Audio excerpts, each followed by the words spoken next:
किसान मोर्चा की और मजदूर लोगों की एक बैठक हुई। इसमें संयुक्त बैठक बोली गई, किसान मजदूरों की बैठक। उसमें फैसला लिया गया ये हमारे आंदोलन का दूसरा रूप होगा। पहले जो आंदोलन लड़ा था उसकी दूसरी लड़ाई का आगाज अब होने वाला है। ये 3 दिन का एक ट्रायल होगा। इसके बाद संयुक्त किसान मोर्चा जो एक्शन लेगा उसके ऊपर हम अगला कदम उठाएंगे।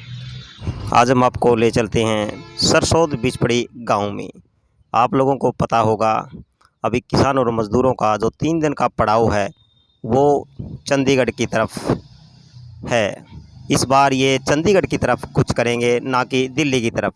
क्यों चंडीगढ़ जा रहे हैं, क्या इन लोगों के मांग मुद्दे हैं, आज यहाँ के किसानों से मज़दूरों से हम बात करेंगे।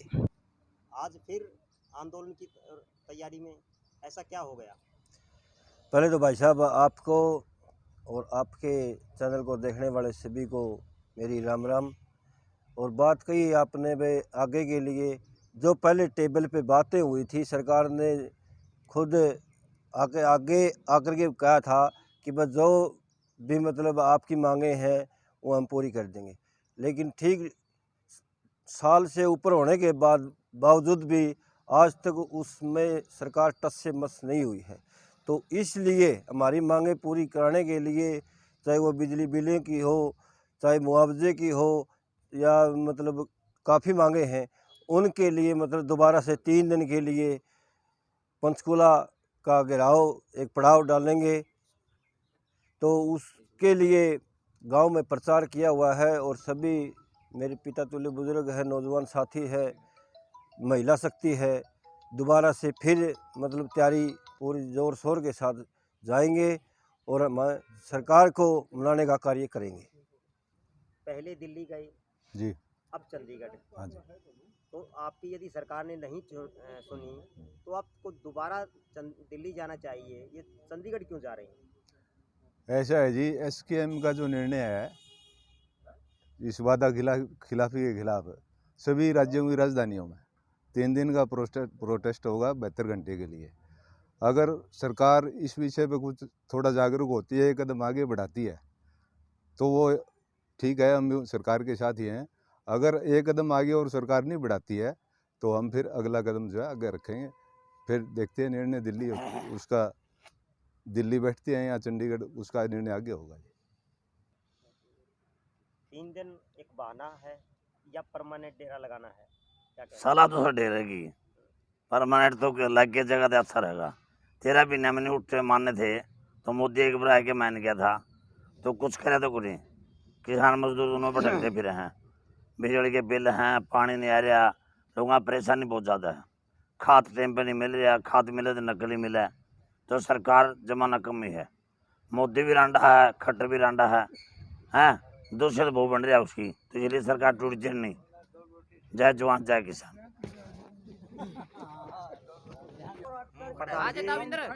प्रधान जी, तैयारी किस तरह की आप लोग कर रहे हैं? तैयारी जो हमारे बड्डोपट्टी टोल से लगते गांव 58 गांव है, उसके हर एक गांव में जाकर हम हर एक गांव से ट्रैक्टर ट्रैली, और जो ट्रैक्टर ट्रैली नहीं चाहती हो अपने पर्सनल साधन लेके ने ज़्यादा से ज़्यादा संख्या में, हज़ारों संख्या में किसान वहां पर पहुंचेंगे।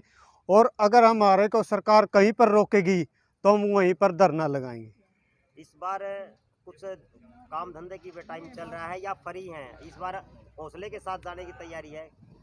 देखो, जो किसान आंदोलन में इस टाइम पर जो लोग जुड़े थे वही टाइम आएगी है। अब लोग बिल्कुल फ्री हो चुके हैं और अब चंडीगढ़ देख लियो आप, कितने हज़ारों लाखों संख्या में वहाँ पर किसान मजदूर साथी पहुँचेंगे और सरकार को दिखाएंगे हम किसान मजदूर एक हैं। अगर सरकार ने किसी के साथ कुछ कराया तो हम एकजुट होकर सरकार के साथ लड़ेंगे।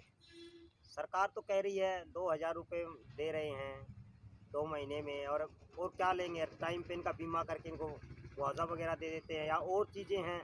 समय समय इतनी घोषणाएं कर रखी किसानों के लिए, उसके बावजूद भी ये लोग मान नहीं रहे। देखे भाई साहब, सरकार है नकम्मी।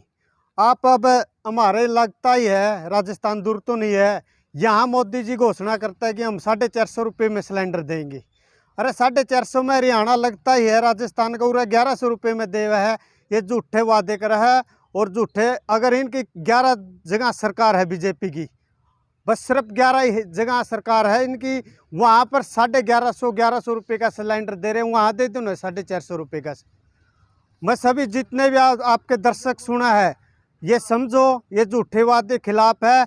और अगर सरकार आनी जानी है, कोई सरकार आओ, हमने एकजुट होकर लड़ना पड़ेगा और एक सरकार के साथ लड़ना पड़ेगा। हमारे किसानों की आवाज़ और मजदूरों की आवाज़ उठानी पड़ेगी। इबकाड़ा के लागा है चंडीगढ़ होका बाजा आगे। हाँ बाजेगा और यो कई दिन तक होका बाजेगा चंडीगढ़ है जी, इतने नहीं मानेगी इतने बाजी जाएगा। इसका मतलब इबकाड़ा सरकार ने ताती मिंगनी करवाओगे? हाँ हाँ खूब है जमा।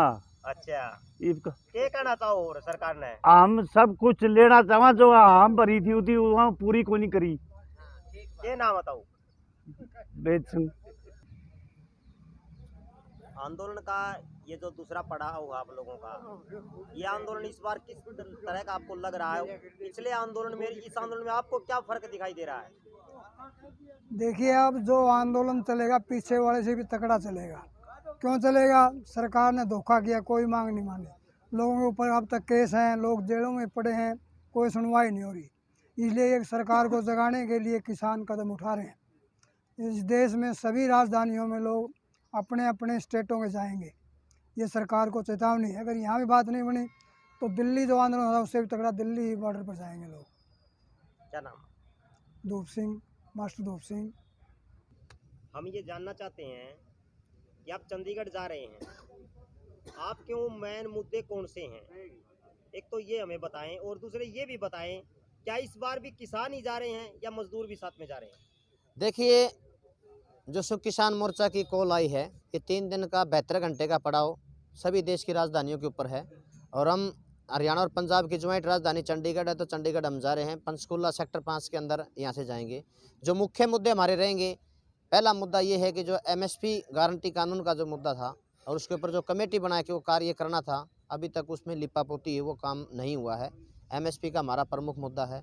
दूसरा, बिजली बिल विधेयक का 2020 था, वो भी अभी तक इस तरीके से है, वो भी हमारा मुख्य मुद्दा है। और जो श्रम कानून पर मजदूरों के जो कानून हक अधिकार छीन रही सरकार, श्रम कानूनों के ऊपर भी हमारा प्रमुख मुद्दा ये रहेगा। और खेती, हर जो मजदूर है और जो खेती करने वाले किसान है, उनके तमाम तरीके के जो है हक अधिकार छीने जाने लग रहे हैं। और जो फसल बीमा क्लेम की बात है, मुआवजे की बात है, फसलों के मुआवजे की, कभी एक इलाका ऐसा है कि सूखे के कारण पूरी फसल बर्बाद हो जाती है और किसान के लिए कोई कानून नहीं है। कभी बारिश के कारण हमारी फसल तबाह हो जाती है, उसके लिए कोई कानून नहीं है। एक मोटरसाइकिल, एक व्हीकल लेते हैं, उसका भी बीमा और उसका पूरा एक कानून, एक प्रोसेस होती है। लेकिन किसान मजदूर के लिए कोई इस रूप में कानून नहीं है। उसकी 6 महीने की फसल ऐसे ही बर्बाद हो जाती है और किसान और मजदूर बड़ा दुखी है, बदहाल है। और हम सरकार से निवेदन और प्रार्थना करना चाहते हैं कि जो किसानों और मजदूरों के जो हक है, उनके हक उनको दिए जाए। और जो हमारी किसान आंदोलनकारियों जो मुद्दे रखे हैं, मांगे रखे हैं, वो हमारी जायज़ है, वो मांगे मानी जाए। क्योंकि जो हमारा ऐतिहासिक किसान आंदोलन में जो टेबल के ऊपर जो फैसला हुआ था, उस फैसले से मुकर रही है, वादा खिलाफी कर रही है। ये 72 घंटे का हमने एक अल्टीमेटम दिया है, आंदोलन का आगाज़ दोबारा से होगा और 2024 में हम बड़ा आंदोलन करेंगे। और निश्चित तौर पर किसान और मजदूर का जो भाईचारा हमने बनाया है, निश्चित तौर पर हम जीतेंगे। क्योंकि ये आंदोलन है जो 72 घंटे का अल्टीमेटम दिया, इसमें किसान, मजदूर, आशा वर्कर, आंगनबाड़ी, सफाई कर्मचारी, तमाम वो वर्ग, जो कमेरा वर्ग है, जो कमा के खाने वाला है, वो तमाम वर्ग इसमें शामिल है। और ये हमारा संयुक्त आंदोलन होगा, जिसमें किसान और मजदूर कंधे से कंधा मिलाकर आंदोलन लड़ेंगे और निश्चित तौर पर जीतेंगे। इसका मतलब ये आप लोगों का ट्रायल है 3 दिन का, और ये ट्रायल में आप ये देखना चाहते हैं कि हमारे किसान सोए हुए हैं या जागे हुए हैं, अपने अधिकारों के लिए वो कितना लड़ सकते हैं। क्या यदि भारी संख्या में किसान चंडीगढ़ पहुंचते हैं तो क्या वहीं पर कोई बड़ी घोषणा हो सकती है? देखिए, घोषणा तो वहीं होगी, क्योंकि वहाँ पर हमारा ये ट्रायल भी है और काफ़ी दिन हो गए थोड़ा आंदोलन को, ये रिहर्सल भी करने जा रहे हैं हम। 3 दिन की हमारी रिहर्सल है। वहाँ पर विचार मंथन करेंगे, विचार विमर्श करेंगे और हमारे जो किसान योद्धा है और तमाम हमारा शीर्ष नेतृत्व वहाँ पर बैठेंगे। विचार विमर्श के बाद केवल ये हरियाणा और पंजाब का मसला नहीं, क्योंकि चंडीगढ़ तो 2 स्टेट की राजधानी है, पूरे देश के अंदर हमारी 27-28 राजधानियों के ऊपर अलग अलग राज्य के लोग वो बैठेंगे, मंथन करेंगे। उसके बाद संयुक्त किसान मोर्चा दोबारा पुनः बैठेगा और नए आंदोलन का आगे का क्या फेज होगा, किस तरीके से हमने आंदोलन लड़ना है, उसकी रणनीति बनाकर 2024 के अंदर हम आंदोलन दोबारा से करेंगे। इसका मतलब ये बदलाव की लड़ाई है। ये बदलाव की लड़ाई है, ये परिवर्तन की लड़ाई।